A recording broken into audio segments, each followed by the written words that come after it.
dos maiores compositores da música secular, César Augusto, revela algo que vai te chocar, vai te surpreender. E eu preciso também colocar aqui a pastora Sara Sheva comentando sobre esse assunto. O que a Gabriela Rocha tem a ver com tudo isso daqui?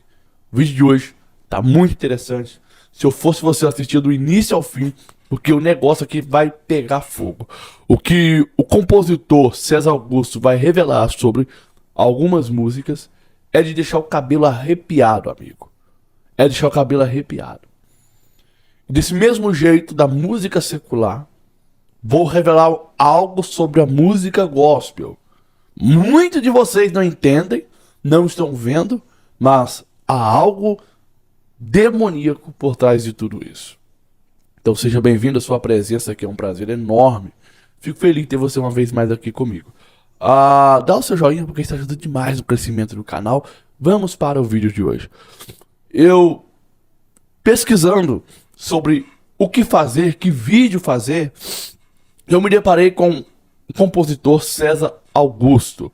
E alguém pode perguntar, César Augusto é compositor de músicas sertanejas, músicas belíssimas. O que tem a ver com o nicho? Quem tem a ver com o seu conteúdo, com Sara Sheva, com Gabriela Rocha? Eu quero que você escute um pedaço e veja um pedaço de um podcast que o César Augusto participou. Veja. Eu fiz uma entrevista com o Gustavo Lima no ano passado, e o Gustavo relatou uma história, deu muito barulho, chegou até a ter processo em alguns veículos. Ele falando de uma experiência espírita que ele teve, que ele contou porque ele passou por aquilo, acreditando ou não, seguindo os preceitos ou não. Ele contou uma história que aconteceu, que o pai de um rapaz com quem ele morava, de favor, falou o que ia acontecer pra ele. Falou, em 8 semanas, ou em 2 luas, algo assim, a sua vida vai mudar. E ele falou, em 2 semanas, ou 4 semanas, não lembro como era, mudou. Eu não tinha nada, só tinha sonho, e o cara acertou tudo que ia acontecer. E por que teve processo? É porque tinha gente que falou que era coisa do demônio, que ele tinha se vendido e tal. Aí não deu processo, mas ele entrou com um advogado pra tirar do ar esse tipo de alegação. Você teve uma história dessa? O negócio é o seguinte. A minha mãe, kardecista e muito religiosa, minha mãe era uma médium espírita de muita capacidade. Uma sensibilidade, uma espiritualidade assim, a flor da pele. A minha mãe tinha vidência de olhos abertos. Isso é raro, é muito raro. Os espíritas sabem o que eu estou falando. É uma pessoa que com os olhos, ela não fecha os olhos, ela com os olhos abertos, ela enxerga a tua vida e fala tudo sobre você. A minha mãe tinha esse dom. E tudo que eu sou hoje, minha mãe já tinha me dito que seria assim. Ela disse que eu teria 3 mulheres, que eu teria 3 filhos. Eu tive 3 mulheres, tenho 3 filhos. Que eu seria famoso, que eu faria muito sucesso, que eu teria muito dinheiro, que eu enfrentaria dificuldades, mas que eu ia conseguir ultrapassar essas dificuldades, que eu chegaria onde eu sonhei. Ela não deixa, quando eu estava tocando violão, ela não deixava nem meus irmãos nem chegar perto de mim. Ela proibia os meus irmãos de chegar perto de mim, ela trancava o quarto para me deixar quieto, deixar ele compor. Pois bem, aqui ele fala sobre a formação dele, que a mãe dele era kardecista. Então, era uma mulher que conseguia ver espíritos, era uma mulher que tinha visão de olhos abertos. Só que o negócio fica um pouquinho mais estreito, o negócio fica um pouquinho mais estranho quando nós assistimos mais um pouco desse podcast, que é esse daqui. Veja. Um dia eu estava fumando meu cigarrinho e botei assim na borda da cama.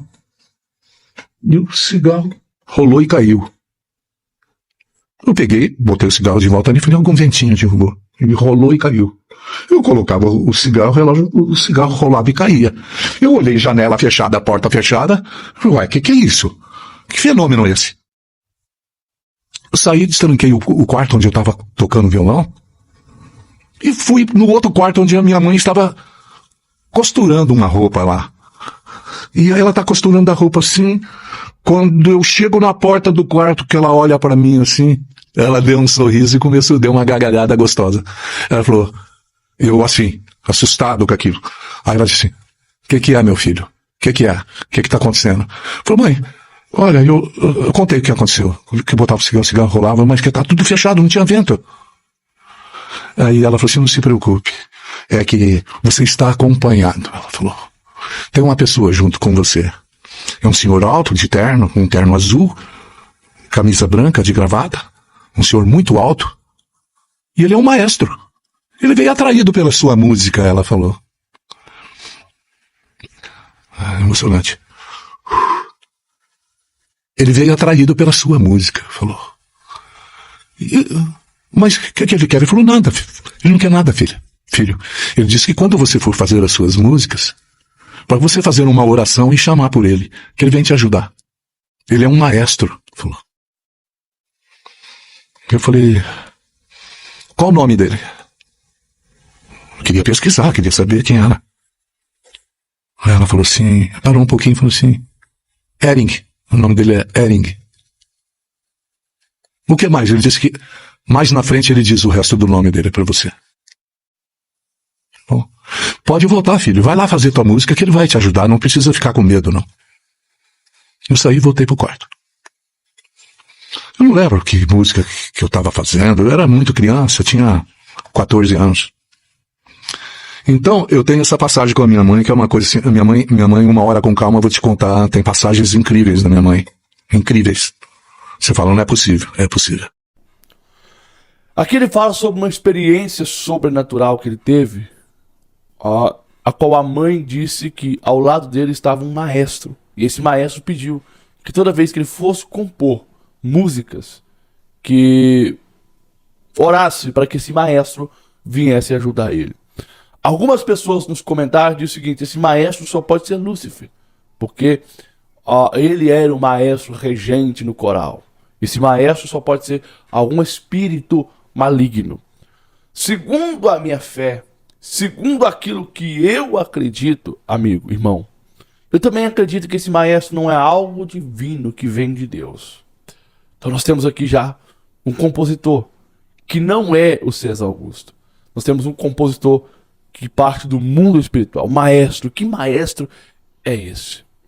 E que você já começa a entender o que eu quero lhe dizer. Assim também foi com o cantor Gustavo Lima. Ouça. E teve um tempo que em Goiânia que aí realmente o bicho pegou. E eu conheci um amigo aqui, que inclusive morei na casa dele um tempo, que foi o Adolfo, aqui em Abadia de Goiás. Pionte, de verdade, cara, eu vou contar uma coisa aqui que eu nunca contei pra ninguém. Foi assim, eu acho que é uma particularidade assim minha tão grande, que eu nunca, o Brasil não sabe disso. Quando eu fui passei esse tempo lá na casa do Adolfo, ele era espírita, e então toda semana ele recebia lá o pessoal, né? Toda terça-feira, fazia aquela fila de gente lá na porta da casa dele. Eu era amigo do filho dele, que passei lá um tempo.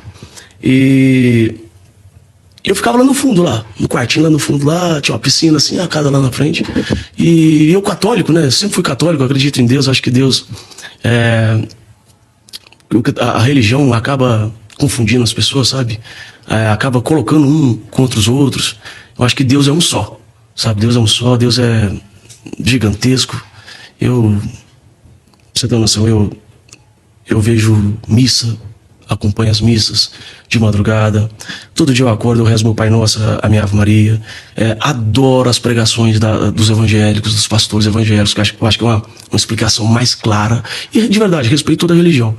E ele era espírita, e a esposa dele, a Selma, sempre falava comigo. Falou, Gustavo, por que você não faz uma experiência? Ele recebia entidade lá, tal, conversava, trazia conforto para os que ficaram. E eu com muito medo, né? 15 anos de idade. E, Pionte, até que um dia eu resolvi acompanhar. E entrei na fila. Falei, nada me assusta, eu quero saber realmente o que Deus tem para mim. E impressionante. Isso foi em 2007. Entrei, sentei, ele conversou comigo, então. Ele virou pra mim e falou assim, ele sabia tudo da minha vida. E olha que eu não sabia de verdade, não sabia nem por onde eu tinha saído. Tinha aqui um mês que eu tava lá, né, morando lá, fazia um showzinho aqui, voltava pra lá e tal. E começou a falar da minha vida, e aquilo começou a me tocar muito. E ele falou assim, eu sei o que você tá buscando. Deus tá preparando algo muito grande pra você. E me falou assim, dentro de 8 luas, o sucesso vai chegar pra você. E foi impressionante. Eu não sei como é essa contagem de lua, eu não sei se é 8 vezes ela nasce, né? Mas foi ali num curto espaço de tempo, a minha vida mudou tão rápido, cara. De verdade, mudou assim, tão rápido. E 2007, eu era muito sonhador, eu era muito trabalhador, sabe? Então, a minha primeira, foi a minha primeira e a única experiência com o espiritismo, mas é impressionante como depois disso eu passei a respeitar muito mais, porque realmente me deixou alegre, ali me deu um pouco mais de esperança, sabe? E de verdade, não passou tipo 6 meses, as coisas começaram a acontecer pra mim. Abro já aqui uma janela para que eu possa aplicar isso em nossos dias. Nós estamos vendo aqui que a fonte dessas músicas, que a fonte de inspiração desses cantores e compositores, nem sempre é o eterno, nem sempre é Deus. Às vezes essa composição vem de um outro lado da espiritualidade. Igual você que gosta de Anitta, ela tem pacto, ela é pactuada, e você que é cristão muitas vezes gosta de ouvir Anitta. Então nós estamos vendo aqui, o que nós estamos vendo nesse momento, é esses cantores e compositores declarar que eles não fazem músicas ou não cantam sozinho. As músicas que eles fazem, eles têm ajuda para escrever essas músicas. Quando eles têm sucesso, eles têm uma ajuda espiritual para ter esse sucesso. E essas músicas continuam entrando dentro da nossa casa, dos nossos corações, e muitas das vezes nos induzindo ao erro, porque a música tem esse poder. O Hercules não tem esse poder.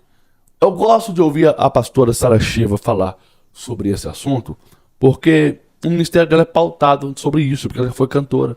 Então o ministério dela é pautado sobre esse assunto. Ouçamos. O maior problema de um cristão ouvir música do mundo não é a letra, é algo invisível que você não percebe. Então é muito importante que você salve esse vídeo. Primeira coisa que você precisa entender é que o diabo, antes dele ser diabo, ele era chamado de querubim da guarda ungido, e ele era chefe da música do céu. Quando o diabo caiu, Deus não tirou dele o poder de fazer música. Deus deixou que ele continuasse com a capacidade de fazer música, mas a música dele agora não ministra mais da fonte do céu. Agora ele está no inferno, e a música dele sobe do inferno para perturbar as pessoas e causar nas pessoas vontades erradas. E de que jeito isso acontece? As ondas sonoras invisíveis aos seus olhos, elas entram dentro do teu espírito e da tua alma. E a letra é algo que você discerne com a mente. O diabo seria muito burro se ele deixasse na letra algo muito claro que fizesse com que você percebesse que aquela onda sonora está liberando algo maligno e negativo dentro de você. Ele não age assim. Ele se disfarça através de uma letra bonita, romântica e poética, mas o que entra no teu espírito e na tua alma te traz depressão, tristeza, sofrimento, vontade de morrer, às vezes vontade de fumar, às vezes vontade de coisas piores. É muito importante que você compartilhe esse vídeo, principalmente com o povo que é do Ministério de Louvor, que acha que não tem nada demais, que acha que, por exemplo, ouvir música clássica não dá nada não, Mozart, Beethoven, eles acham que não vai ter problema nenhum. Compartilhe com essas pessoas, eu sei que você conhece vários. E muitos deles acham que não tem nada a ver, que música é apenas arte. Mas se você observar, em Gênesis capítulo 1, verso 3, a Bíblia nos mostra que todas as coisas foram criadas pela onda sonora que saiu da boca de Deus, ou seja, todas as coisas foram criadas pelo som.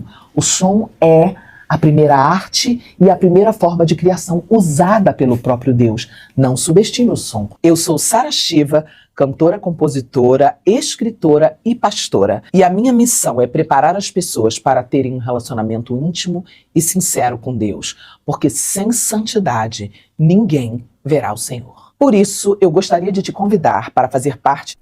Então eu acredito muito que sim, a música tem poder de mexer com o seu psicológico, a música tem poder de mexer com o seu coração. Então se o compositor não é Deus, se a inspiração não vem de Deus, vem de uma outra espiritualidade, nós como cristãos, nós devemos vigiar muito com o tipo de música que entra dentro da nossa casa, dentro do nosso carro. É porque a gente escuta uma música, por exemplo, de Zezé de Camargo Luciano, que o César Augusto compôs, são músicas belíssimas, são canções belíssimas, são poesias maravilhosas. Mas qual foi a inspiração? O problema está na inspiração. O problema está no sentimento que o compositor quer transmitir. E o compositor nem sempre é o humano que escreveu, se é que você me entende. Você colocou aí, Edlis, também a Gabriela Rocha. O que você quer dizer com a Gabriela Rocha nesse vídeo? Vamos lá. Assim como existe na música secular esse tipo de coisa, esse tipo de composição, existe também na música gospel. Existem compositores seculares que compõem para cantores gospel. Por incrível que pareça, existem cantores seculares que compõem para cantores gospel. E aí, eu te pergunto, qual é a fonte de inspiração de um cantor que escreve para Maiara Maraíza, que escreve, por exemplo, para Nayara Azevedo, que escreve para Gustavo Lima, escrever para um cantor gospel? Qual é a fonte de inspiração? Será que essa fonte jorra água doce, jorra água salgada, água morna e água fria, água limpa e água suja? Ou jorra só um tipo de água? Tem muitos cantores, gente, pesquise, vocês vão encontrar cantores que cantam músicas de compositor secular. Então isso não provém do Espírito Santo de Deus, porque o mercado hoje, gospel, foi feito para vender. Não foi feito para te impactar. Não foi feito para tocar almas, para ganhar almas. Foi feito para vender. E quando eu falo sobre Gabriela Rocha, eu estou falando que existe ainda um tipo de cantor, de adorador, que eu ainda admiro. E uma delas é a Gabriela Rocha. Você vai escutar as músicas, os hinos de Gabriela Rocha, você escuta adoração. Você escuta exaltação ao nome de Deus. Você não escuta esses hinos modinha de hoje. Mas até onde eu sei, até onde eu escuto, porque eu não acompanho os novos trabalhos, mas os antigos. São músicas, são hinos que realmente falam de Cristo, são hinos que tocam a alma. Até onde eu sei, a Gabriela Rocha é uma verdadeira serva de Deus. Mas tem gente que deixa de ouvir um hino de adoração a Deus, hinos que tocam ao nosso espírito, para procurar esses hinos de compositores seculares, de cantores que não têm compromisso com Deus, não têm compromisso com a verdade, que os únicos compromissos dessas pessoas é ver quanto está ganhando, quanto está entrando. Então se eu pudesse indicar alguém para você ouvir, ouça a Gabriela Rocha.